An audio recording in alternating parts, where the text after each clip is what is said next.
Autumn's a great time to tune your ears into the natural world.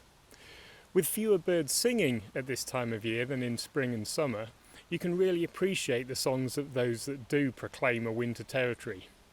Listen out for the wistful tones of a robin, or the machine gun rattles and rapid trills of a wren. Calls become easier to pick up too.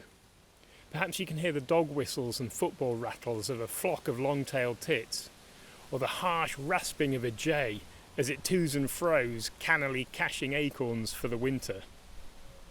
Step outside and take a minute to soak up the autumn soundscape.